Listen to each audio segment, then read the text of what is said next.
नमस्कार, स्वागत है आप सभी का। मैं हूं आपके साथ वक्ता दुबे। बिहार के सीएम नीतीश कुमार और डिप्टी सीएम नीतीश कुमार इन दिनों भाजपा विरोधी पार्टी के नेताओं से मुलाकात कर रहे हैं और इसी क्रम में आज गुरुवार को दोनों नेताओं ने महाराष्ट्र के पूर्व सीएम उद्धव ठाकरे से मुलाकात की। इस दौरान बिहार के सीएम नीतीश कुमार ने कहा कि हम चाहते हैं कि पूरे देश में अधिक से अधिक पार्टियां एकजुट हों, मिलकर हम सब लड़ेंगे। आज जो केंद्र में हैं वो देश के लिए कोई काम नहीं कर रहे हैं और इसीलिए देश के हित में हम सब मिलकर लड़ेंगे। अब ये तय होगा कि कब सबकी मीटिंग होगी। वहीं महाराष्ट्र के पूर्व सीएम उद्धव ठाकरे ने दोनों नेताओं से मुलाकात के बाद भाजपा और सीएम एकनाथ शिंदे पर जमकर निशाना साधा। उन्होंने कहा कि इस देश में प्रजातंत्र की रक्षा करना हमारा काम है। सुप्रीम कोर्ट ने कहा कि अगर मैं इस्तीफा नहीं देता तो शायद मैं फिर मुख्यमंत्री बन जाता। मैं मेरे लिए नहीं लड़ रहा, मेरी लड़ाई जनता के लिए, देश के लिए है। राजनीति में मतभेद होते रहते हैं, लेकिन हमारा एक मत ये है कि इस देश को बचाना है। और आज जो इनका मामला था, जिसके बारे में जानते ही हैं, इनके साथ जो अन्याय हुआ था, अब जिस तरह से जो फैसला आज आ गया तो बहुत अच्छा हुआ है। तो इन्होंने खुद ही बता ही दिया है। और किसी भी प्रकार से एक तो आश्चर्य की बात है कि पार्टी के नाम को कैसे कोई बदल सकता है। तो इन सब चीजों को लेकर के तो हम लोग सब दिन तो अपनी बात अपना इनके साथ हम लोग रही हैं, लेकिन अभी जो हम लोग आए हुए हैं उसका मकसद उन्होंने बता दिया। हम लोग चाहते हैं कि पूरे देश में अधिक से अधिक पार्टियां एकजुट हों और मिल करके हम लोग लड़ेंगे। तो आज जो केंद्र में है वो पूरे देश के लिए कोई काम नहीं कर रहे हैं और समझ लीजिए इतिहास बदल रहा है। जैसे अभी आपको कहा, जब हम अंदर बात कर रहे थे तो एक ज्याला शुभ शकुन असं म्हणतो कि इतने दिनों से हमारी लड़ाई चल रही थी सर्वोच्च न्यायालय में, आज आप भी आ गए और वो निर्णय भी आ गया। इस देश में अब प्रजातंत्र, उसकी रक्षा करना हमारा काम है। जैसे सर्वोच्च न्यायालय ने कहा कि अगर मैं रिजाइन नहीं करता, मैं इस्तीफा नहीं देता तो शायद वो मैं वापस मुख्यमंत्री बन जाता। मैं मेरे लिए नहीं लड़ रहा हूँ, मेरी लड़ाई जनता के लिए है, मेरे देश के लिए, मेरे राज्य के लिए है। और भले हम इसके पहले राजनीति में विवाद तो होते रहते हैं, लेकिन एक मत तो हमारा हो गया है कि इस देश को हमें बचाना है, संविधान को बचाया है। और इसलिए आप यहाँ आए हैं, हम मिलकर पूरे, आप तो पूरे देश में घूम रहे हैं, सबके घर जा रहे हैं, हम सब मिलकर ये जो अपने देश को फिर से एक बार गुलाम बनाना चाहते हैं उनको घर भेजेंगे। और मुझे पक्का भरोसा है पूरी जनता हमारा इंतजार कर रही है। इधर बिहार के मुख्यमंत्री एवं जदयू नेता नीतीश कुमार और उप मुख्यमंत्री तेजस्वी यादव के साथ बातचीत करने के बाद एनसीपी प्रमुख शरद पवार ने कहा, आज हमारी अच्छी मुलाकात हुई है। देश का आज जो माहौल है वो सब देखने के बाद देश की प्रजातंत्र को बचाने के लिए हमें मिलकर काम करने की आवश्यकता है और हम इसका समर्थन करते हैं। इन लोगों से हम लोगों की आज अच्छी मुलाकात हुई। आज देश में जो माहौल है वो सब देखने के बाद देश की प्रजातंत्र को बचाने के लिए मिलकर काम करने की आवश्यकता है। वैसे पूरा देश का नक्शा देखने के बाद ये स्थिति दिखती है कि मिलकर काम करें तो इस देश को जो एक वायबल अल्टरनेटिव चाहिए वो अल्टरनेटिव को लोग समर्थन करेंगे। कल कर्नाटक का फूल हुआ, जहाँ तक हमारी इंफॉर्मेशन है कर्नाटक की जनता बीजेपी को दूर करके वहाँ एक सेक्युलर गवर्नमेंट बनाने में आगे जाएगी। ये कर्नाटक तक सीमित नहीं, देश के बहुत बड़े हिस्से में यही स्थिति है। चलिए आप खबर मोतिहारी से, जहां धर्म परिवर्तन कर हिंदू से मुस्लिम बनी नोएडा की रहने वाली प्रीति अब दर दर की ठोकर खाने को मजबूर है। प्रीति अब अपने पति तालिफ के घर के बाहर धरने पर बैठी हुई है और वहीं पर जान देने की बात कर रही है। मामला मोतिहारी के तुरकौलिया थाना के सीमरा गांव का है। दरअसल नोएडा की रहने वाली प्रीति और मोतिहारी का तालिफ नोएडा के एक ही स्कूल में पढ़ाई करते थे। स्कूल में पढ़ाई के दौरान ही दोनों की दोस्ती प्यार में बदल गई। फिर 2019 में दोनों दुबई पहुंच गए और पति पत्नी बनकर रहने लगे। दुबई में प्रीति ब्यूटी पार्लर में काम करने लगी और तालिफ KFC में काम करते थे। प्रीति के पासपोर्ट पर पति का नाम तालिफ लिखा हुआ है। प्रीति को जब तालिफ ने शादी के लिए धर्म परिवर्तन कर हिंदू से मुस्लिम बनने को कहा तो शादी की खातिर प्रीति हिंदू से मुसलमान बन गई। करीब 4 वर्षों तक सब कुछ ठीक ठाक रहा, लेकिन उसके बाद जब प्रीति नोएडा अपने मां के पास गई तो तालिफ मोतिहारी अपने गांव भाग गया। वो जब दुबई पहुंची तो तालिफ को गायब पाकर दुबई से मोतिहारी के सेमरा गांव पहुंच गई। तालिफ के गांव पहुंचने पर प्रीति को पता चला कि तालिफ ने गांव में एक और शादी कर ली है। मामले पर गांव में पंचायत भी हुई, लेकिन कोई फैसला नहीं हो सका है। फिलहाल प्रीति को तालिफ के पूरे गांव का समर्थन मिल रहा है। हालांकि तालिफ शादी की बात को खारिज करते हुए कहता है कि वो सिर्फ दोस्त हैं। लड़की थी हिंदू, उसको हम बुलाए है ना, ठीक है, और उसको बुला के उसका जॉब हम दिलवाएं, ठीक है ना, और उसका सारा चीज़ हम कराएं, उसका जॉब, उसका नौकरी वोकरी सब कुछ किए, क्योंकि जैसे हम लोग इंडिया में भाईचारा है, कोई हिंदू मुस्लिम में कोई भेदभाव नहीं है।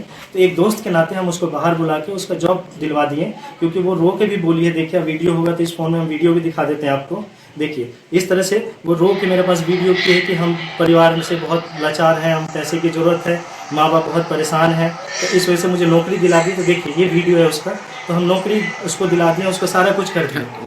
रोहतास जिले के डेहरी नगर थाना के अंतर्गत पाली रोड स्थित रेलवे ओवरब्रिज में 3 पिलरों में दरार पाने के बाद स्थानीय लोगों और पुलिस प्रशासन में खलबली मच गई है। रेलवे द्वारा बनाए गए इस पुल के 3 पिलर्स में दरारें आ गई हैं और जिसके बाद रेलवे और पुलिस प्रशासन की टीम ने फिलहाल पुल पर भारी वाहनों के आगमन पर पूरी तरह से रोक लगा दी है। इस पुल का निर्माण 10 साल पहले 2013 में किया गया था। पुल निर्माण होने के बाद भी एक बार इसी तरह से पुल में दरार आई थी और जिसके बाद रेलवे द्वारा मरम्मत कर पुल पर आवागमन को चालू किया गया था। दूसरी बार इस पुल में आई दरार के बाद पुल के निर्माण की गुणवत्ता पर सवाल खड़े हो रहे हैं। आपको बता दें कि डेहरी से नासरीगंज होते हुए पटना जाने के लिए ये मुख्य मार्ग माना जाता है और इसी मुख्य मार्ग पर इस ओवरब्रिज पुल का निर्माण किया गया है। ये पूरा इलाका सोन तटीय माना जाता है और बालू का कारोबार बड़े पैमाने पर किया जाता है। बालू माफियाओं के द्वारा क्षमता से अधिक वाहनों पर ओवरलोडेड बालू लदे भारी वाहनों को इसी पुल से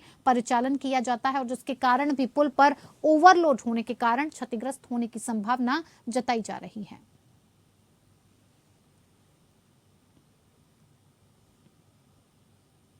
बिहार के आरा में पुलिस और अपराधियों के बीच मुठभेड़ हो गई है। जानकारी के मुताबिक आरा नगर थाना क्षेत्र के MP बाग मोहल्ले में बैंक में पैसा जमा कराने जा रहे पेट्रोल पंप मालिक से हथियारबंद बदमाश लूटपाट कर रहे थे। घटना की जानकारी मिलते ही पुलिस ने तुरंत एक्शन लिया और मौके पर पहुंच गई। पुलिस टीम को देख अपराधियों ने फायरिंग शुरू कर दी। फायरिंग की इस घटना में पुलिस के एक जवान के साथ एक बदमाश को गोली लगी है।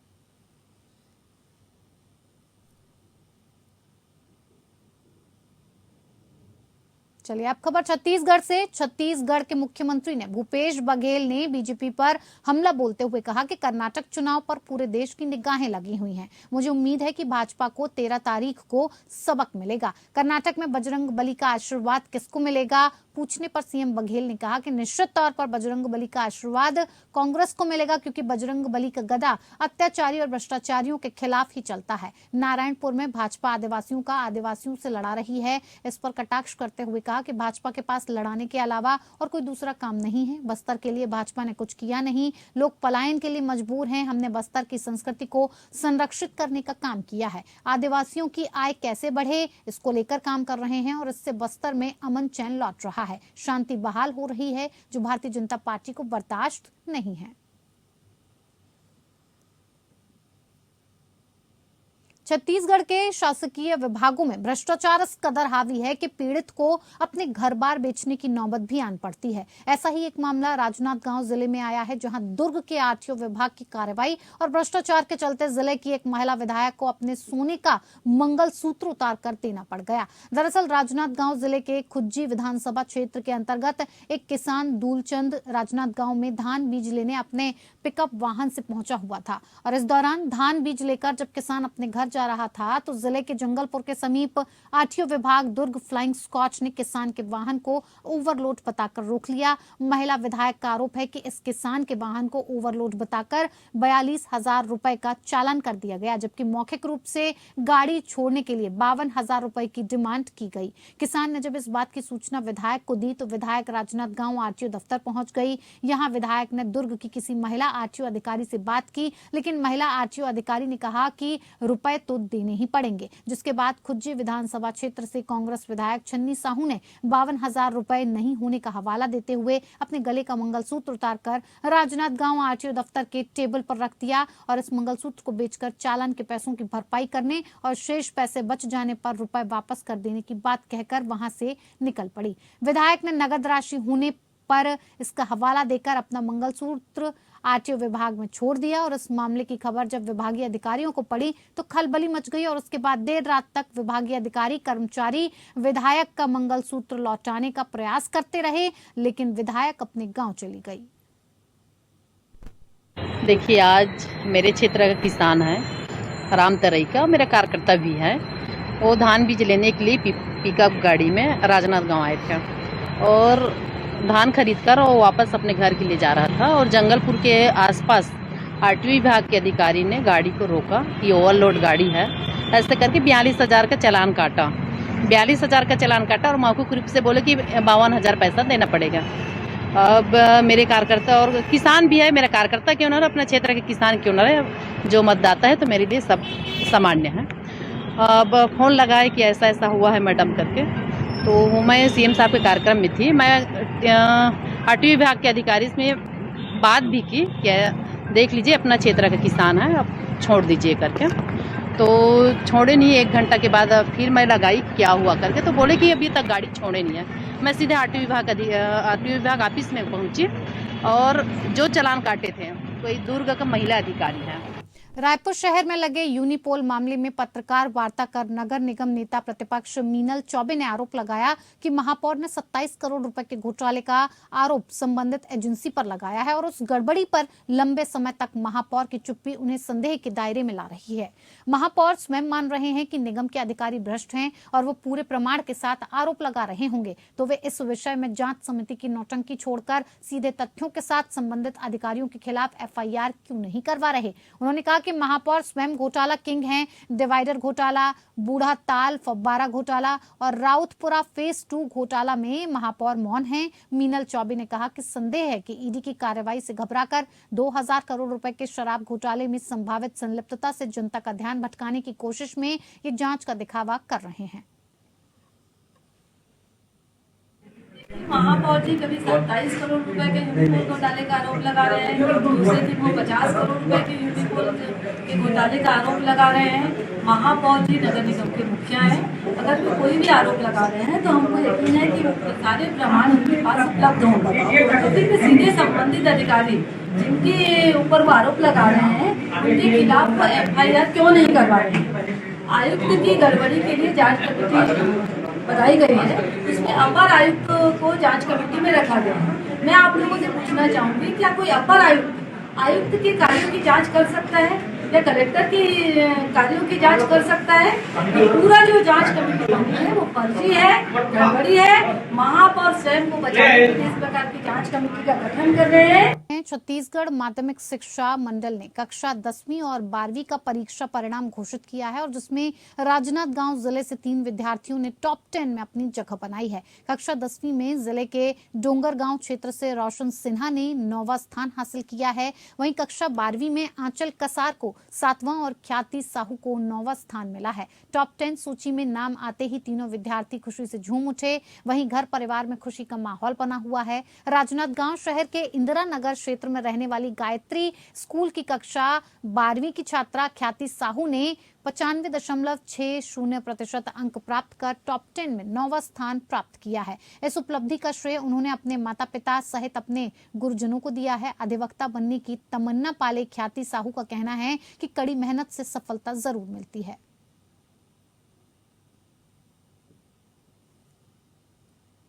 छत्तीसगढ़ माध्यमिक शिक्षा मंडल की 10वीं और 12वीं कक्षा के परिणाम के साथ मेरिट लिस्ट में आए विद्यार्थियों के नाम जारी हो गए हैं। वहीं महासमुंद जिले के सरायपाली ब्लॉक में भी 5 विद्यार्थियों ने टॉप 10 की सूची में अपना नाम दर्ज करवाया है। यहां के 5 छात्र छात्राओं ने मेरिट लिस्ट में नाम दर्ज कराया। आपको बता दें कि महासमुंद जिले के छोटे से गांव किसड़ी की बिंदिया प्रधान ने सूची में 8वां स्थान में अपना नाम दर्ज कराया है। गांव के ही सरकारी स्कूल में कक्षा 10वीं की पढ़ाई करते हुए उन्होंने पूरे प्रदेश में 97.17% अंक हासिल किए हैं और जिसको लेकर सरायपाली एसडीएम हेमंत नंदनवार और विकास खंड शिक्षा अधिकारी प्रकाश मांझी ने छात्रा के घर पहुंचकर बधाई दी और उसके उज्जवल भविष्य की कामना की।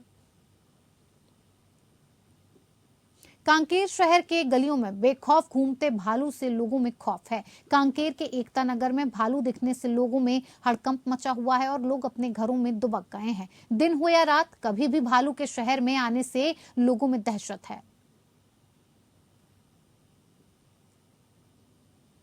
चलिए अब खबर झारखंड से। झारखंड में गठबंधन सरकार के जरिए कांग्रेस सत्ता में आई। लंबे समय बाद प्रदेश की सत्ता में आने के बाद प्रदेश कार्यालय में जनता दरबार लगता था। साथ ही सभी मंत्रियों को सभी जिलों का दौरा कर जिलों में भी जनता दरबार लगाकर जनता की समस्याओं को दूर करने का निर्देश पार्टी के आलाकमान ने दिया था। लेकिन 1-2 बार ही जनता दरबार लगकर प्रदेश नेतृत्व का आदेश ठंडे बस्ते में चला गया और पिछले लगभग 1.5 वर्षों से जनता दरबार न तो प्रदेश कार्यालय में लगा है और न ही मंत्री जिलों का दौरा कर रहे हैं। जनता दरबार को लेकर पार्टी नेता पार्टी कार्यक्रमों की व्यस्तता का बहाना बनाकर सवाल को घुमाते नजर आ रहे हैं। तो वहीं कांग्रेस कार्यकर्ता का कहना है कि जनता दरबार से पार्टी कार्यकर्ता और जनता सबको फायदा होता है। पार्टी कार्यकर्ताओं को भी एक ताकत इससे मिलती है।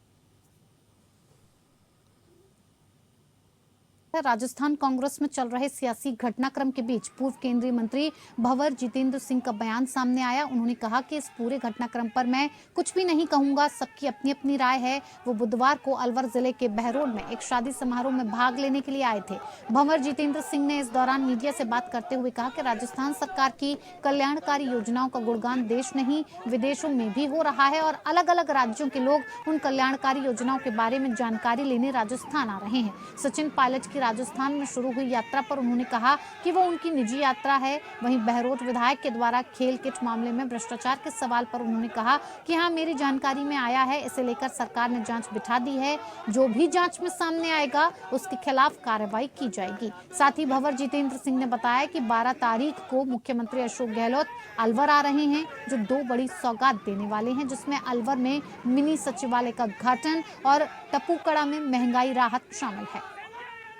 वो तो मैं उसके बारे में कोई टिप्पणी नहीं कर सकता हूँ। मैं तो सिर्फ आज जो काम सरकार का कल्याणकारी योजनाएं चल रही हैं, महंगाई राहत कैंप चल रहे हैं, उनके बारे में मैं चर्चा कर सकता हूँ। बाकी कोई व्यक्ति क्या बोले वो खुद ही बता सकते हैं कौन क्या बोल रहा है। उसके बारे में उचित नहीं रहेगा कि मैं टिप्पणी करूँ। लेकिन आज जो एक पूरे प्रदेश के अंदर माहौल बना है और पिछले 5 साल से कांग्रेस की सरकार जो काम कर रही है वो बहुत सराहनीय है और पूरे देश के दूसरे प्रदेशों से लोग आ रहे हैं और पता कर रहे हैं, देख रहे हैं राजस्थान के अंदर क्या काम चल रहा है। अब खबर हनुमानगढ़ से, जहां कमिश्नर आयुक्त डॉक्टर नीरज के पवन ने जिले के विभिन्न महंगाई राहत कैंपों का अवलोकन किया। संभागीय आयुक्त ने पीलीबंगा उपखंड के डिंगवाल के महंगाई राहत कैंप और प्रशासन का सथा शिविर का अवलोकन किया। वहीं प्रत्येक डेस्क पर जाकर सभी विभागों द्वारा किए जा रहे कार्यों के बारे में पूछा और उपस्थित लाभार्थियों को गारंटी कार्ड वितरित किया। इसके बाद आयुक्त वार्ड नंबर 6 के सामुदायिक भवन और पंचायत समिति टाउन में चल रहे प्रशासन शहरों के संघ अभियान और महंगाई राहत कैंप का निरीक्षण करने पहुंचे। उनके साथ ओबीसी वित्त एवं विकास आयोग के अध्यक्ष पवन गोदारा, जिला कलेक्टर रुक्मिणी रियार और साथ में कई और लोग पहुंचे। डॉक्टर नीरज के पवन ने कहा कि महंगाई राहत कैंप का निरीक्षण गांव और शहर में किया गया। आज एमआरसी का निरीक्षण पहले गांव में किया, उसके बाद शहर में किया, कल शायद गंगानगर का प्रोग्राम बने। हम कोशिश कर रहे हैं कि राज्य सरकार की योजनाओं को जिस प्रकार से सरकार की मंशा के अनुरूप सभी जगह पर जैसे दिशा निर्देश हैं उनको अक्षरशः पालन करते हुए आम जनता को लाभ पहुंचाएं। मैंने अभी आंकड़े देखे हैं, यहाँ पर बहुत अच्छा परफॉर्मेंस हनुमानगढ़ जिले की है, जिसमें शहरी और ग्रामीण दोनों क्षेत्रों में MRC जो महंगाई राहत कैंप है बहुत अच्छे चल रहे हैं। हमें विश्वास है कि 30 जून तक लगभग सभी परिवारों का रजिस्ट्रेशन प्रॉपर्ली हो जाए। अलवर महिला थाना पुलिस ने एक महिला से घर में घुसकर दुष्कर्म करने के मामले में एक आरोपी को गिरफ्तार किया है। थाना प्रभारी चौथमल ने बताया कि 26 अप्रैल को झुंझुनू निवासी एक व्यक्ति ने थाने पर मुकदमा दर्ज कराया कि उसका अलवर कोतवाली थाना इलाके में ससुराल है, जहां पर उसकी पत्नी आई हुई थी। 26 अप्रैल को पत्नी से मिलने के लिए अलवर आया तो देखा कि कमरे में एक युवक और पत्नी संदिग्ध अवस्था में है। उसे देखते ही युवक धक्का मारकर वहां से फरार हो गया। पत्नी से पूछताछ की तो उसने बताया कि मम्मी पापा किसी काम से घर से बाहर गए थे। पड़ोसी युवक जबरन घर में घुस आया और उसके साथ दुष्कर्म किया। इस पर उसने महिला थाने में मुकदमा दर्ज कराया। पुलिस ने मुकदमा दर्ज कर मामले में आरोपी हेमंत शर्मा को गिरफ्तार किया है, जिसे आज न्यायालय में पेश किया जाएगा। नेता प्रतिपक्ष यशपाल आर्य ने उत्तराखंड बीजेपी के सभी सांसदों से अपने कार्यों का लेखा जोखा जनता के समक्ष पेश करने की मांग की है। कांग्रेस कार्यालय देहरादून में नेता प्रतिपक्ष यशपाल आर्य ने कहा कि बीजेपी सांसदों ने बीते 4 वर्ष में विकास के लिए क्या कुछ किया, इसे जनता के समक्ष रखा जाए। उन्होंने सांसदों से 5 कामों को बताने की भी मांग की। आपको बता दें कि लोकसभा चुनाव से पहले पार्टी द्वारा सभी सांसदों से अपने अपने क्षेत्र में जनसंपर्क अभियान चलाने के निर्देश दिए हैं, जिस पर नेता प्रतिपक्ष यशपाल आर्य ने बीजेपी से 5 बड़ी योजनाओं का लेखा जोखा जनता के समक्ष रखने की मांग की है। देखिए, मैं तो ये कहूँगा कि जो 5 साल 4 साल पूर्ण हो चुके हैं और 4 सालों का लेखा जोखा जनता के सामने रखना आवश्यक भी है और जनता सवाल भी करेगी कि भाई 4 सालों में आपने इस संसदीय क्षेत्र के लिए हमारे लिए आखिरकार किया क्या है, उपलब्धियां क्या हैं। वो 5 बड़े योजनाएं, प्रोजेक्ट जनता के सामने रखे कि हमने 4 सालों में जितना डेवलपमेंट किया है, जितना विकास किया है, केंद्र पोषित योजनाओं को केंद्र शासित योजनाओं से लेकर सरकार द्वारा इतनी धनराशि विभिन्न विभागों के माध्यम से दी गई है, उसका लेखा जोखा प्रस्तुत करने का समय है। और जनता जरूर हिसाब मांगेगी कि 4 सालों में डबल इंजन की सरकार, चाहे केंद्र की सरकार हो चाहे राज्य की सरकार हो, जनता का हक है कि वो सवाल करे और सरकार को उन सवालों के जवाब देने चाहिए, उससे बचना नहीं चाहिए। तो चलिए, इस बुलेटिन में मेरे साथ फिलहाल इतना ही। मुझे दीजिए इजाजत। नमस्कार।